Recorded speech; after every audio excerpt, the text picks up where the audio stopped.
Pesach is a time when families together, parents, especially the fathers, giving a message to the children. And it's very interesting. I've been in hotels for many years, so I really see a lot of people over Pesach. And I realized that very often the Seder is a miserable experience. I had one story of somebody who actually came to me the next morning, a very firm guy, a big Baal Stucker. He tells me he hit his 17-year-old son, 18-year-old son, physically punched him because he wasn't paying attention. That didn't happen often, that the parents get out of control, but that it's so boring and it's long and the message isn't delivered. I was wondering, how do you give an effective message, Pesach? There's part of it which is, I'll just tell you how to run a Seder. It's probably not all that relevant. You can suggest to your husbands, but that's just a technical thing. But really, how do you give a message? First of all, let me give the practical. This is also the rest is going to be very practical. How to give over to our children, but just the practical thing. I think the best way to run a Seder is, from the time you make kiddush till you eat matzah should be 45 minutes. But let me tell you the problem with that. And I'll explain it's a very serious problem. I know how everybody, I know myself. The whole day Yom Kippur, it's unbelievable. I'm, trying my best. I feel on a very high level of spirituality, especially around Nila. 15 minutes after Nila, after I lock some bagels, and benching with kavanah is already a problem. So I know the reality is, and it's the same thing at the Seder too. The reason people make the mistake is because as long as nobody's eating, it's a religious experience. Once you start with the gefilte fish and the soup, and it's already an eating experience, and then the conversation is very hard to just like let's say Yom Kippur, 15 minutes after you finished Ne'ilah, and really you poured your heart out, and you're already, the level of the conversation, you start to get, is it Lashon Hara? Did I think about making a bracha?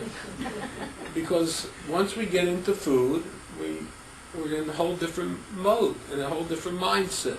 So let me explain, that's the problem. So if you drag out the Seder for 2.5 hours, so nobody's eating, you can talk about it, make it a religious experience.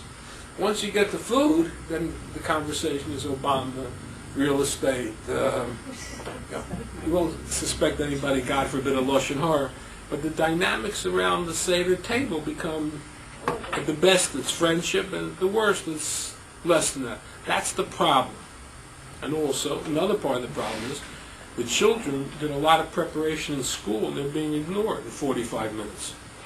Let me tell you the best way I've done this through all the years, is 45 minutes. If you have a big crowd and washing and getting up to the table takes more time, give yourself an hour. But by hour they should start already washing, eating matzah. But what you do is, as you start going through the Seder, you can ask somebody, do you have a question? It's your 4-year-old or your 12-year-old, do you have a question? And you yourself, or any of the guests, is there a question? And if there's questions that are fairly significant, you have to remember them. When you come to the meal, you will, and also you should throw out yourself some questions, a few themes that you notice, things to think about.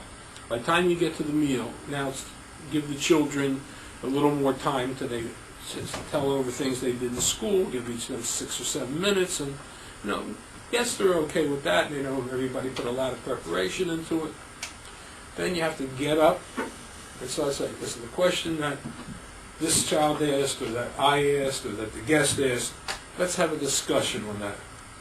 And then when that discussion is finished, or you don't have an answer, but you've discussed it, you go on to another question. The person running the Seder has to keep in mind and aggressively push the discussion.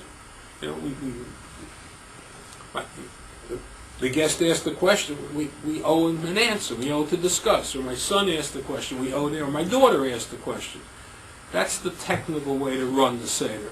And that way, children don't feel put out by listening to the other one for 25 minutes, reading their Hagadah nursery school.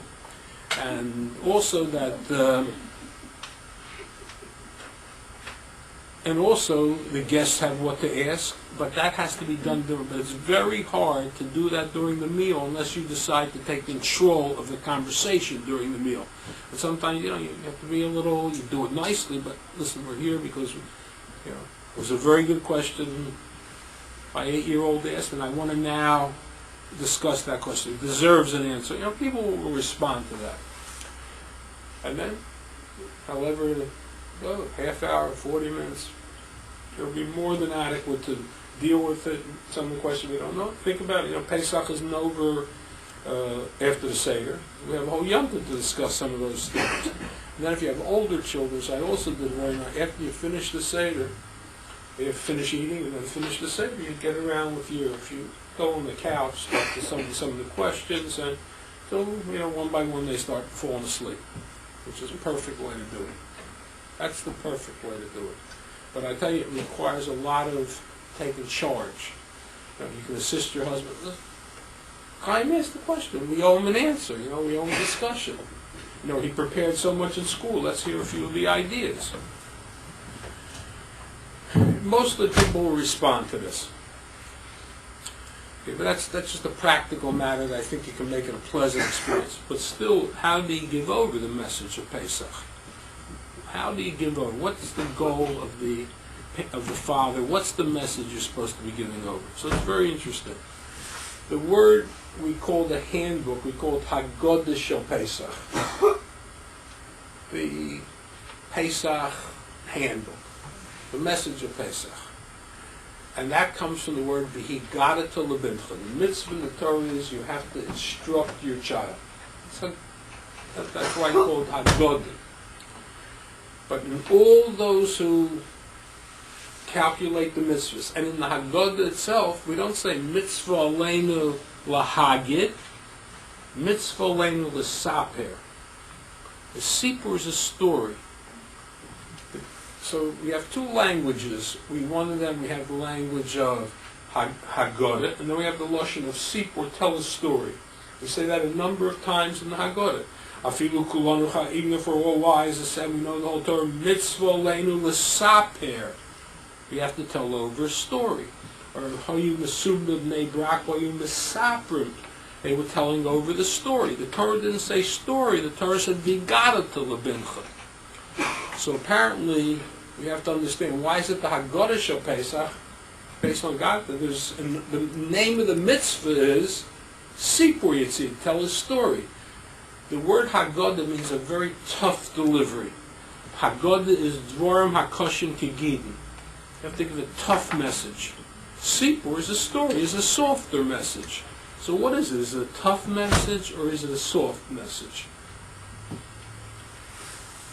And then how do you deliver a tough message? That's what it's very relevant for Pesach, but it's really a message all year round, how to communicate to our children tough messages. So I think it would be a very helpful insight here. Let me explain how we reconcile the difference between story and he got to tell a tough message. There are two mitzvahs Pesach night. There's one mitzvah Pesach night that you have to reenact the Exodus. You have to stand in the present, look back at the past, and move the past into the present.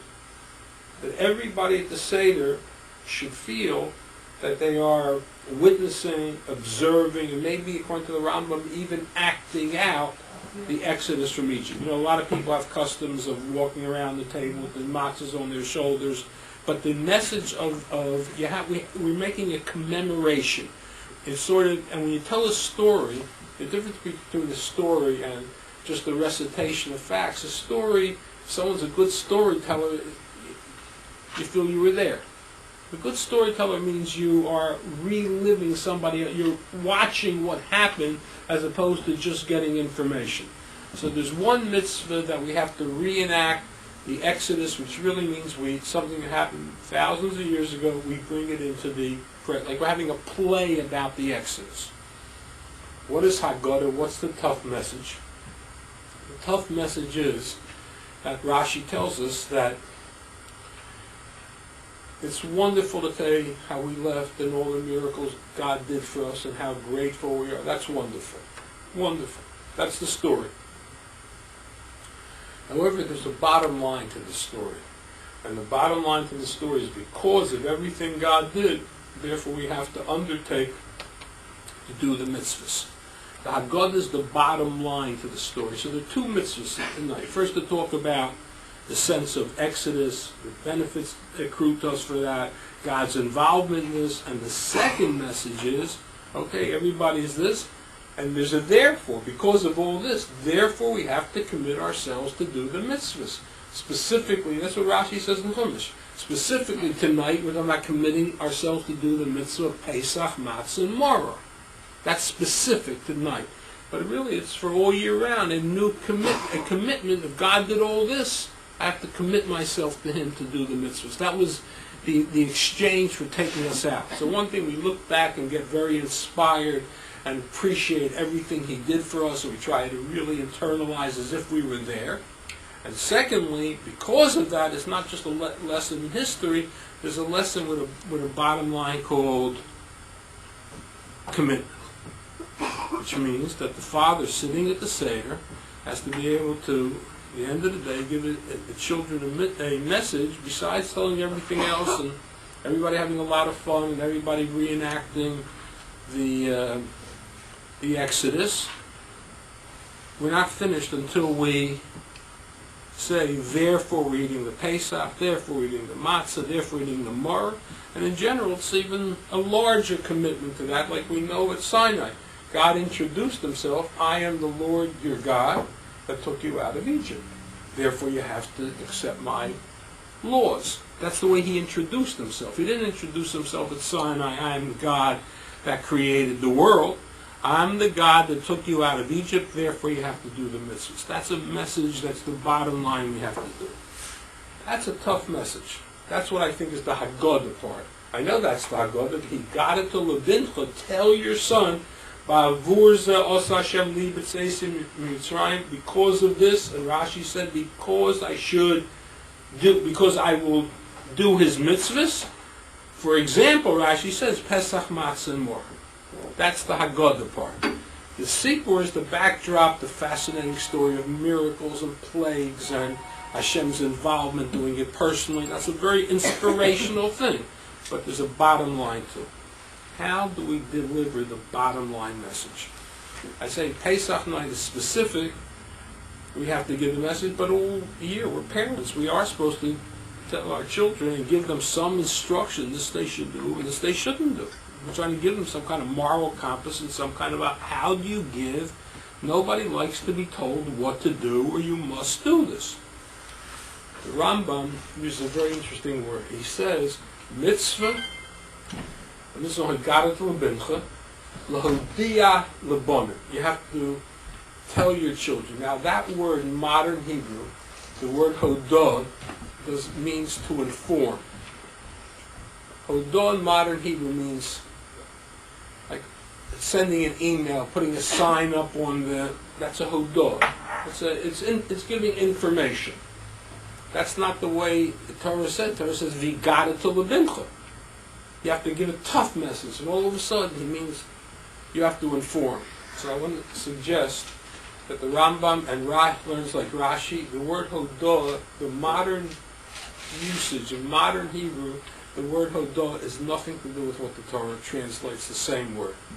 Hodah does not mean to inform. What does hodah mean? So you have a very fascinating Rashi in Chumash. After the sin of the golden calf, Moshe says to the Almighty like this, you told me to take the Jews out of Egypt. I'll give you the citation later because it's worthwhile seeing it inside and seeing the Rashi. You told me to take the children out of Egypt, to take the people out into the land of Israel. But because of everything that happened, obviously I need some assistance. You did not Atolo Hodatoni, you didn't give me any information who's going to assist me. That's what happened. After Hashem forgives the Jewish people for the golden calf, Moshe turns to God and says, God, you told me to take the people out of Egypt, but you did not tell me who's going to assist me in taking them out. They've just done the golden calf. I need help. You didn't tell me. This is the Rashi. Rashi says, but he did tell him. He said, I'm going to send an angel. So how does Moshe tell God, you didn't tell me who's going to assist me? He said, I'm going to send an angel. This is I'm saying the way Rashi reads the sentence. But that doesn't mean you told me, because I didn't like that idea. Any chafetz bo. You had the audacity of talking to God. You didn't tell me. I did tell you. Oh, you didn't like it? That's not telling? How does he tell God, I didn't like what you told me, and therefore, if you want to say to God, I didn't like what you said, that's acceptable. You can ask that question. But how do you tell God you didn't tell me? And really, Rashi says you did tell me, but I didn't like it. That's for your child. You didn't tell me we're doing this. You didn't tell me. I did. Oh, you mean you didn't like it? Don't tell me I didn't tell you. It's unbelievable. It is so unbelievable that Moshe Rabbeinu should be so rude and so disrespectful to say he didn't tell. It's a bigger difference if someone didn't tell you or someone told you you don't happen to agree with it, you don't like it. Here's my question. Rashi says that when Moshe says to God, Atolo Hodatani, you did not tell me, or modern Hebrew, you did not inform me, but you did. Not only did I inform you, I told you exactly, but I didn't like that. It's like irrational, Moshe. You can't tell God you didn't tell me when he told him, but he didn't like the answer. Rashi is saying like this, and this to me is probably the most important Shalom Bayis message, how to deal with spouses, how to deal with children. If you have to give a message to somebody you love, they should do something. Okay? And I say it calmly, I don't threaten, I don't scream, I say it calmly. And the person doesn't like it. That is not considered communicating with somebody you love. Communicating with somebody you love is studying their reaction to what you're telling them. Now what happens when a person doesn't like what you tell them? Somebody you love, what do? You try to explain it a little better, a different reason, something they can understand. We're not perfect, and maybe at the end of the day, I can't say it clear enough or in a way you can understand it. Hashem doesn't have that problem. But as a husband, I can't say it as clear as understanding exactly getting into someone's mind. But if I keep on trying, what message did my wife get? I'm giving her an order. I'm trying to control her. Or did she get the message? I care about her feelings, and I'm really trying that she should buy into it. And if I'm not successful, it's my inability to articulate my reasons, but it's not that I'm not sensitive, not caring about your feelings. When a person feels that I don't care about their feelings, then they feel they're being controlled and put down. When you give a message to a child, as easy as the message is, and there's no threats and anything else, but it's you're asking him or imposing on him an obligation, and you see he's unhappy, and you don't say anything more to him, he thinks, and rightfully so, you're trying to control him. But if you sit and spend time and try to explain it this way and that way and motivate, he should really buy into it. Even if at the end of the day you're not successful, one thing he knows you care about him, you want him to enjoy or find meaning in what you're doing, and you're not trying to boss him around. I am trying my best to explain it to you. Of course, you can't do it in a way that I'm exasperated already, you stupid.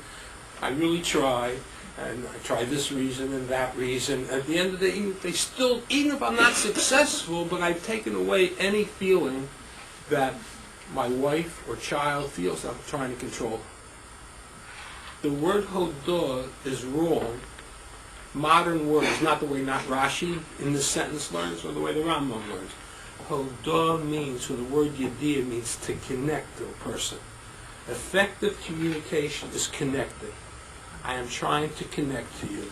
And I will give you over what I think is the way it should be done, and I see you're not happy with that, then I'm not connecting to you. All I'm doing is giving you an order, nice, and I'm not giving you an option. I'm not trying to get into your head that you should understand it better, that you should buy into it. I gave the order, it has to be carried out.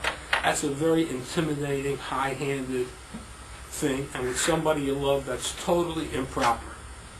But Moshe is saying to the Almighty, God, you saw I didn't like it.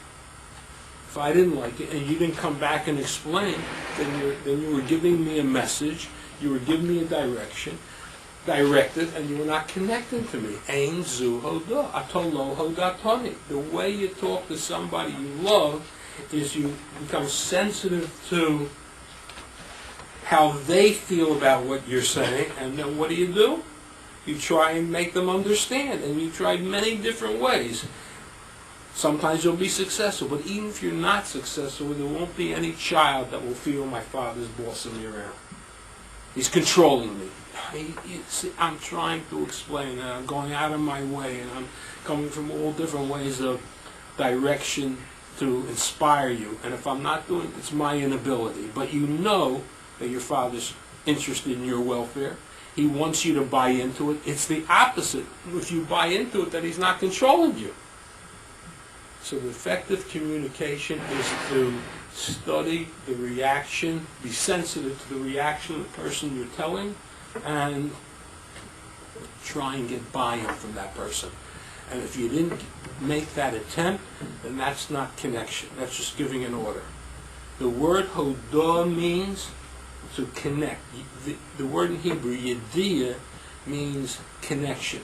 Adam yodas ishto means he was intimate, he was connected to his wife. Yediyah means to be chibur, there's connection.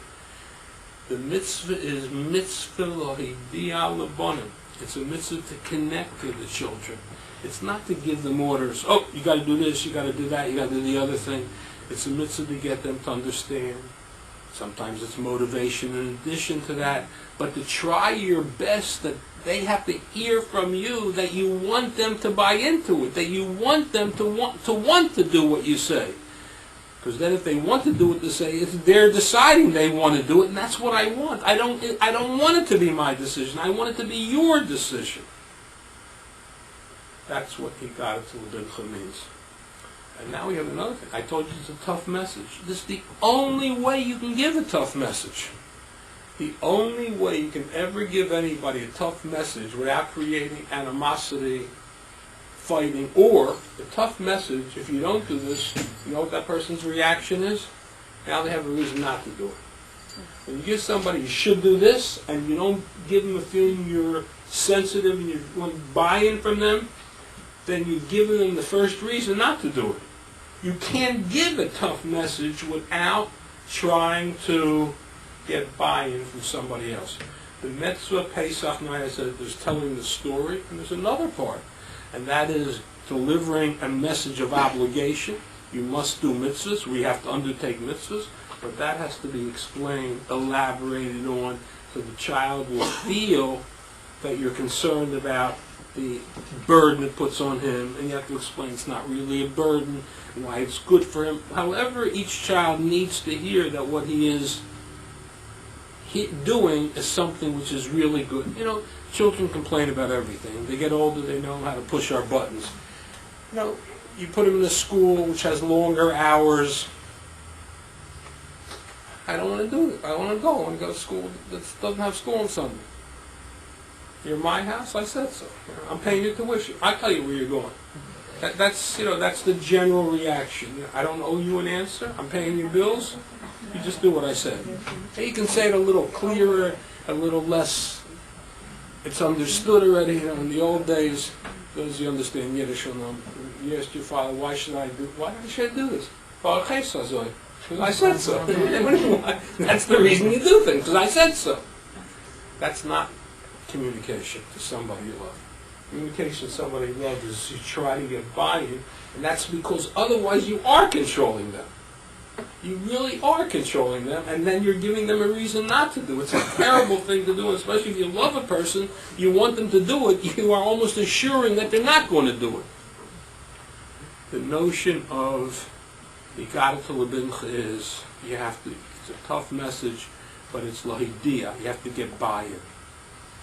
Therefore, the word Hagadah has another meaning. It doesn't only mean give a tough message, it's Hagadah, it's to tie up.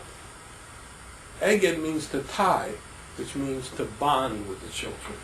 It's a bonding experience. Pesach, the word Hagadah is also Hagadah, the Eged, the same root. It means to be tied together. It's a bonding experience. So just keep in mind that Pesach night you're delivering a tough message, but at the end of the day it has to be a bonding experience with the child. The only way it'll be a bonding experience if you're getting into his head, stepping in his shoes, and looking how is he reacting to this, and then trying to explain it to the best of your ability, that you're trying to help him understand why it's good for him.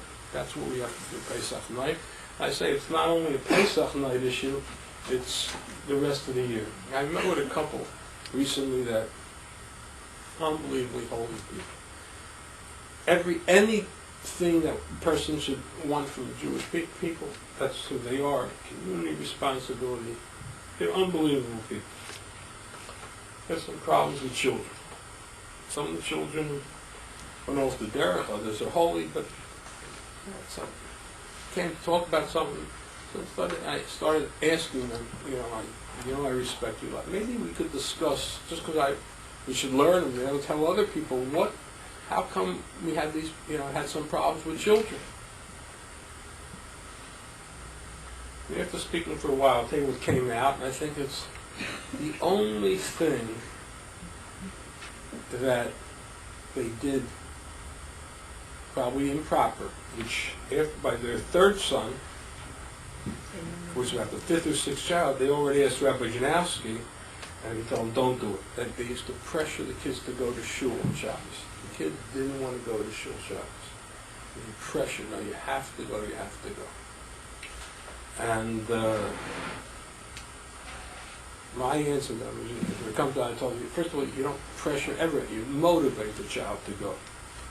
So let me explain to you what happens when you pressure somebody. I gave a story that I've told over, you've heard it's worthwhile hearing it again because it applies to all of us. Right now it's before Pesach. Next week, as you know, everybody's going to be busy cooking and shopping and this. And your husbands are working, making money, and of course they would love to help, but they're very busy. And they come home, and after a hard day, we like to lie down. It's maybe the niece, I'm sorry, I need you to do me a favor. Could you go to Publix? I'm cooking now, and I'm short of this Passover product. No, I really want to. I need it. All right. Jumps into the car. Picks it up. He comes back. He said, I know I feel bad, but I'm short of another product. I don't have enough matzah meal. Maybe you go now to the kosher store. Then happens a third time. And then you remember you're short of eggs. Then it comes back for the fourth time. And you say, I feel bad, but we need it. How the reaction of your husband, how far from your house will that be heard? That's the only question. If you'll hear it here, 6 blocks away or 6 miles away. But that's going to be an incredible explosion. They're going to scream to high heaven. What about if your husband said, listen, I'm not going, we'll do it out, I'm going to sleep. You would have been upset. But where's there going to be a bigger explosion? After he did you a favor 3 times and the 4th time he exploded? Or had he said, I'm not doing it from the beginning? There would have been a little friction, but there wouldn't have been an explosion. I think we all relate to this as being true. Is that not a good example for all of us? And what does that mean? How could it be? The first time he didn't do you 1 favor. And all of a sudden he does 3 favors and then the fighting is worse. Whenever you do something with reluctance, then comes resistance, and then comes rebellion. Any thing you do for somebody that you don't want to do, it brings out a latent hostility. He's getting angrier and angrier and angrier as he goes along.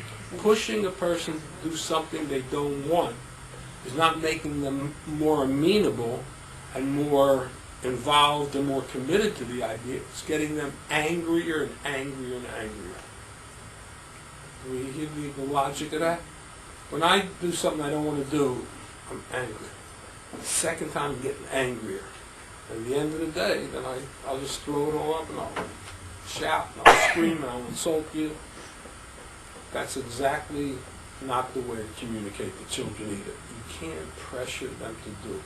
Because pressure creates resistance, then well, first a reluctance, and then resistance, and then it's a rebellion. It's a huge war. And it doesn't surprise me if that was something that in between you learn how to motivate and make it enjoyable. If you see a child doesn't like something, it's not, I'm going to show you be ready. Go talk to them. When someone doesn't like something, you don't want them to do it not liking. Because what you're doing is you are creating a wedge between the two of you and between the thing that you want them to do. The aim zu hodof. If he doesn't want to do something, that's not. I didn't communicate with him. I didn't connect with him, and I didn't connect one time. And the second Shabbos, it's more disconnect. And the third Shabbos, it's more than the fourth. I just takes off his yarmulke and throws it away. The whole notion of somebody you love, you have to make sure you're studying their reaction, and whatever you ask them to do that's tough, they have to know that you believe it's in their interest, and you're trying to get by it. That's the way you have to communicate all year round. I say Pesach, because it's, everybody thinks it's a mitzvah, you got to tell, and if I don't have the full attention of my child, therefore, what's the matter with you? How come you not listen to me?